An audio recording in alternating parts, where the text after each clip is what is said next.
खटीमा नगरपालिका से बीजेपी से नवनिर्वाचित अध्यक्ष रमेश जोशी ने खटीमा लोक निर्माण विभाग परिसर में बैठक की, जिसमें नवनिर्वाचित सदस्यों के साथ साथ बीजेपी कार्यकारिणी के पदाधिकारी और सदस्य मौजूद रहे।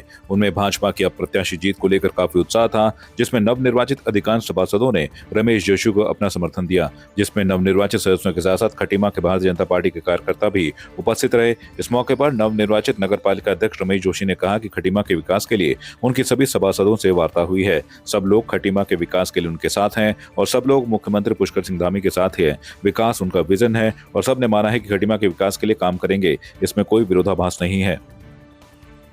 समर्थन पूरे मेरे सभी सभासद भाइयों से बात हुई है, बहनों से बात हुई है और वो सब लोग खटीमा के विकास के लिए खटीमा नगर पालिका के साथ हैं, माननीय मुख्यमंत्री जी के साथ हैं और हम सब लोगों ने विकास हमारा विजन है और सबने इस बात को माना है कि हमने खटीमा के विकास के लिए सब मिलजुल करके हम लोग हमारा काम करेगा। इसमें कोई भी हमारे यहाँ विरोधाभास की बात नहीं है, ना आएगी भविष्य में।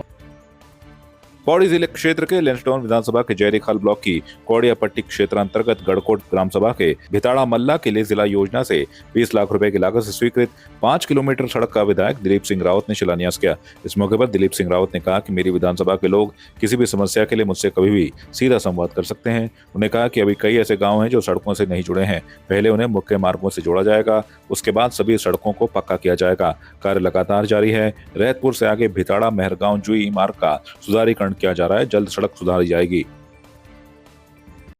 अभी ये जो मुख्य मार्ग है इसमें चौड़ीकरण का काम हो रहा है और मैं समझता हूँ कि चौड़ीकरण भी और जहाँ बस्ती है वहाँ 1 किलोमीटर जो है पक्कीकरण का भी है और क्योंकि ये अलाइनमेंट पूर्व में सही नहीं हो पाया इसलिए ये अब ये सुधारीकरण किया जा रहा है। इसके अलावा हम ये गांव बिताड़ा के लिए जो गांव तक जा रही है रोड, उसका ये ब्रांच रोड का आज हमने शिलान्यास किया है और मैं समझता हूँ जो लोगों की ज़मीन मिलेगी तो गांव तक जो है सड़क पहुँच जाएगी।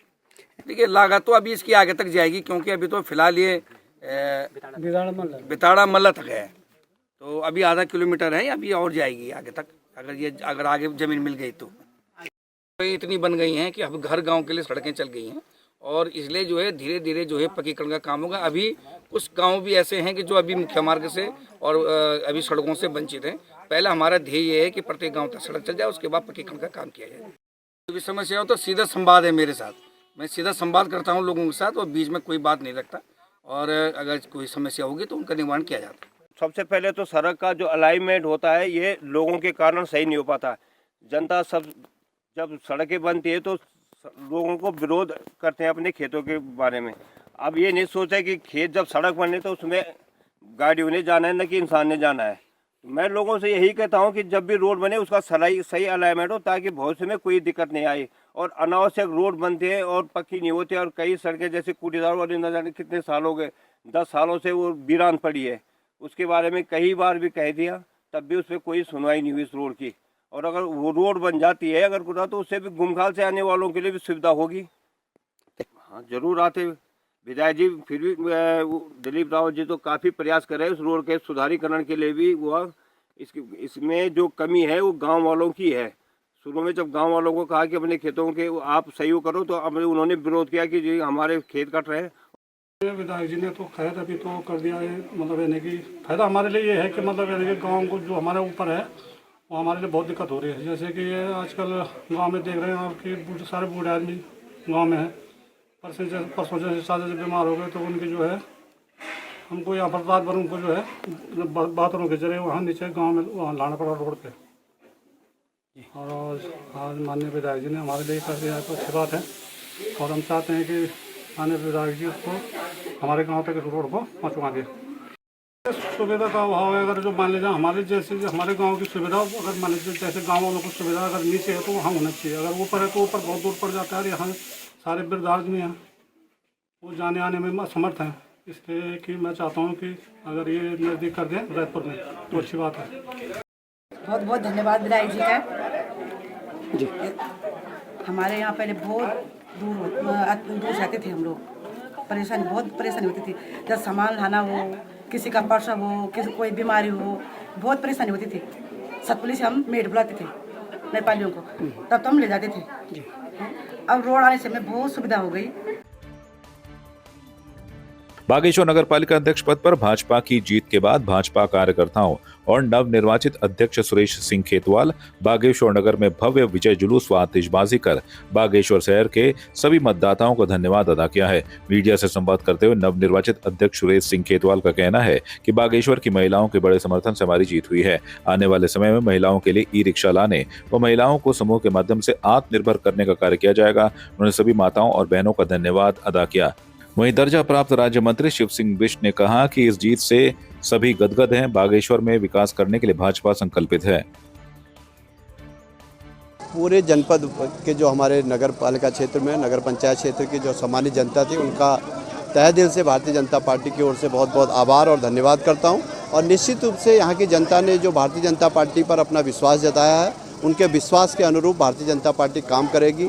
हमारे जो बागेश्वर नगर पालिका के अध्यक्ष जी द्वारा विगत 5 वर्षों में काम करे थे, हमें इनके कामों पर भरोसा था। इनके कामों को लेकर हम जनता के बीच में गए, अपने प्रदेश के मुखिया के कामों को लेकर हम जनता के बीच में गए और अपने देश के यशस्वी प्रधानमंत्री के कार्यों को लेकर हम जनता के बीच में गए। और निश्चित रूप से जनता ने हम सबको सराहा है, जनता ने हमारे कामों पर मोहर लगाने का काम करा है। अब हमारा दायित्व और बन जाता है कि हम बागेश्वर के चहुमुखी विकास के लिए, बागेश्वर को हरिद्वार की तर्ज पर इसको विकास करने के लिए हम निश्चित रूप से हम माननीय अध्यक्ष जी के नेतृत्व में हमारी सरकार, हमारे प्रदेश के बहुत ही युवा ऊर्जावान मुख्यमंत्री माननीय पुष्कर सिंह धामी जी के आशीर्वाद से इस बागेश्वर के चहुमुखी विकास के लिए हम संकल्पबद्ध हैं, वचनबद्ध हैं। सर्वप्रथम मैं अपने नगरवासियों का, अपने क्षेत्रवासियों का, मतदाताओं का बहुत बहुत धन्यवाद करूंगा कि आपने जो है हम पर विश्वास किया और आपने बहुत भारी बहुमत से हमको यहाँ पर विजयी बनाया है। जी, महिलाओं का समर्थन, माताओं का समर्थन मुझे पहले भी मिला था और अभी भी मिला है। बहुत सी माताओं ने विश्वास किया है, भारतीय जनता पार्टी पर विश्वास किया है, भारतीय जनता पार्टी की योजनाओं पर विश्वास किया है, चाहे केंद्र की योजनाएं थी, चाहे प्रदेश की योजनाएं थी, उन पर विश्वास किया है। जो हमने नगर में जो हमने 400 से अधिक प्रधानमंत्री आवास दिए, हमने व्यक्तिगत शौचालय दिए, सबके हमने जो व्यक्तिगत काम थे वो भी हमने किए हैं। तो महिलाओं का भी जो विश्वास है, महिलाओं के लिए हम इस बार जो है और योजनाएं हम लाने के उसमें है। हम जो ई रिक्शा हम चला रहे हैं नगर में, उसमें अगर कोई महिलाएं आगे आना चाहेंगी तो हम उनको भी ट्रेनिंग देके ई रिक्शा चलाने में उनको हम आत्मनिर्भर बनाने का प्रयास हम करेंगे। उसके और भी हमारे नगर पालिका में कई समूह चलते हैं, समूह के द्वारा हम महिलाओं को आगे बढ़ाने का काम हम कर रहे हैं। हमारे डोर टू डोर कलेक्शन, जो कूड़ा कलेक्शन में है, हमारे गाँव की महिलाएँ जिनके पास रोजगार नहीं है उनको भी हमने रोजगार देने का काम किया है। तो महिलाओं के लिए बहुत सी योजनाएँ हैं। उन महिलाओं को हमें आमंत्रित भी करता हूँ कि आप स्वरोजगार अपनाएं, आत्मनिर्भर बने। पिथौरागढ़ जनपद में भाजपा के प्रदेश प्रवक्ता सुरेश जोशी ने एक प्रेस वार्ता का आयोजन किया, जिसमें उन्होंने नगर निकाय चुनाव से जुड़े आरोपों का खंडन किया। कुछ दिन पहले निर्दलीय उम्मीदवार मोनिका मेहर के समर्थकों ने भाजपा पर चुनाव हारने के गंभीर आरोप लगाए थे। सुरेश जोशी ने इन आरोपों को पूरी तरह निराधार और बिना किसी प्रमाण के बताया है। उन्होंने कहा कि भाजपा ने हमेशा निष्पक्ष और पारदर्शी तरीके से चुनावी प्रक्रिया को निभाया है। सुरेश जोशी ने यह भी कहा कि पिथौरागढ़ में चुनाव आगे भी होते रहेंगे और ऐसे में सभी को संयम बरतना चाहिए। उन्होंने जनता से अपील की कि चुनावी प्रक्रिया में कोई भी पक्ष विवाद न उठाए और शांतिपूर्वक माहौल बनाए रखे। देखिए, ऐसा है कि कोई भी पक्ष जब हारता है तो उसकी जुझलाहट होती है। जनता ने दिया है, लोगों को लोकतंत्र में विश्वास करना चाहिए। जब लोकतंत्र में भारतीय जनता पार्टी को मतदाताओं ने विजयश्री प्राप्त की तो हमने स्वीकार किया और इसी मतदान के अंदर जिन सीटों में कांग्रेस पार्टी जीती है वहां पर तो वो विजय जुलूस मना रही है, वहां पर तो प्रशासन को कोई दोष नहीं दे रही है, मुख्यमंत्री जी को कोई दोष नहीं दे रही है। जहां पर तुम हारे हो तो वहां पर तुम्हारी झुझलाहट है। तो इसलिए हार को ही स्वीकार करने की हिम्मत होनी चाहिए। ये हमारी डेमोक्रेसी है। मैं सिर्फ उनसे इतना कहूंगा कि आप जो है चुनाव आप हारे हैं, भारतीय जनता पार्टी जीती है। अगर आपको लगता है कि आपके साथ अन्याय हुआ है तो इस देश की जो न्यायिक प्रक्रिया है आपको जाकर के लड़ाई लड़नी चाहिए, लेकिन समाज के अंदर माहौल खराब नहीं करना चाहिए और दिग्भ्रमित जो अफवाहें फैलाई जा रही हैं वो अफवाहें नहीं फैलाई जानी चाहिए। अब मैं सुन रहा था उनके बड़े नेताओं का कि लाइट बंद कर दी। भाई, आज के जमाने में जनरेटर 24 घंटे चलता है मतगणना स्थल पर, वहां पर सोलर लाइट की पूरी व्यवस्था है, तो क्यों गुमराह आप लोगों को कर रहे हैं? आप 3 राउंड तक आगे चल रहे थे, तब तक सब ठीक था। चौथा राउंड भारतीय जनता पार्टी का आया तो आप उसमें जो है कि कहने लगे कि सब कुछ जो है क्या 3 राउंड तक ठीक और चौथा राउंड गड़बड़। इस तरह से दिग्भ्रमित नहीं करना चाहिए, ये बहुत गलत है और इससे एक सामाजिक माहौल खराब होता है। इसका भी ध्यान रखना चाहिए। चुनाव आगे भी बहुत होंगे। उत्तराखंड राज्य में होने वाले 38वें राष्ट्रीय खेलों के अंतर्गत पिथौरागढ़ के हरदत्त स्पोर्ट्स कॉलेज लेलू में बॉक्सिंग प्रतियोगिता के लिए सभी तैयारियां पूर्ण हो चुकी हैं। जिलाधिकारी विनोद गोस्वामी अन्य संबंधित अधिकारियों ने इवेंट के सदस्यों के साथ निरीक्षण किया। इस दौरान सभी कार्य संतोषजनक पाए जाने पर जिलाधिकारी ने संबंधित अधिकारियों व इवेंट के सदस्यों के कार्यों की प्रसन्नता करते हुए कहा कि जिस तरह से कार्यों को देर से पूरा किया गया वो सराहनीय कार्य है। जिलाधिकारी ने जनपद की आम जनमानस से पिथौरागढ़ में होने वाली बॉक्सिंग प्रतियोगिता का हिस्सा बनने के लिए कहा। उन्होंने कहा कि आज प्रदेश में 38वें राष्ट्रीय खेलों का शुभारंभ देहरादून से प्रधानमंत्री व मुख्यमंत्री के नेतृत्व में किया जाएगा, जिसका जनपद स्तर पर भी उत्साहपूर्वक दीपोत्सव मनाया जाएगा। जो राष्ट्रीय खेलों में बॉक्सिंग की आयोजन की जिम्मेदारी पिथौरागढ़ के लेलू स्टेडियम को मिली है, उसके संबंध में आज हम लोगों ने यहाँ जो एक फाइनल निरीक्षण किया है।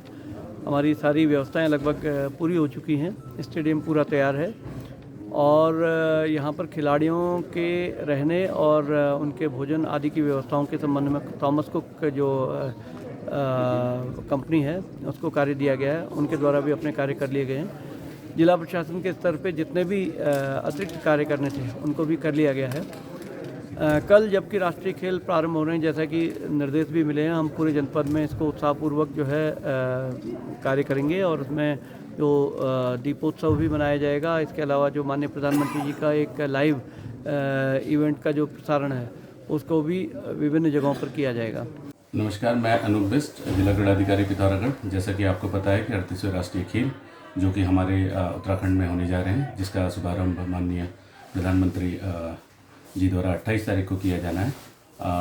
इसी क्रम में एक चीज़ और बोलना चाहूँगा कि जो हमारे जनपद पिथौरागढ़ को बॉक्सिंग की मेज़बानी मिली है, जिसका कि शुभारंभ 31 जनवरी से शुरू हो रहा है, जो 7 फरवरी तक चलेगा। इन गेमों में लगभग 208 खिलाड़ियों द्वारा प्रतिभाग किया जाना है। जो खिलाड़ियों के आने का सिलसिला है वो 29 तारीख से सारे खिलाड़ी आने शुरू हो जाएंगे। उनकी रहने खाने और उनके ट्रैवलिंग की व्यवस्था जो थॉमस कुक कंपनी है उसके द्वारा की जा रही है, जो कि लगभग पूर्ण हो चुकी है। बाकी रहा खेल मैदान के ऊपर की जो तैयारियां हैं वो लगभग हमारी पूर्ण हो चुकी हैं। हमारा जो लेलू स्थित मल्टीपर्पज़ हॉल है उसमें हमारे जो रिंग हैं वो आज रात तक आ जाएंगे। उसको इंस्टॉलेशन हम 28 को हम लोग उसका इंस्टॉलेशन कर लेंगे और क्योंकि हमने 2 दिन पूर्व पूरी तैयारियां करनी है, तो हमारी जो तैयारियां पूरी 28 तारीख को पूर्ण हो जाएंगी। आपकी इस पर क्या राय है, हमें कमेंट कर जरूर बताएं। इसके साथ ही आप हमारे YouTube चैनल को सब्सक्राइब कीजिए। आप हमें Facebook, Instagram, Twitter पर फॉलो भी कर सकते हैं और संवाद 365 के साथ एक क्लिक में जुड़ने के लिए डाउनलोड कीजिए संवाद 365 ऐप।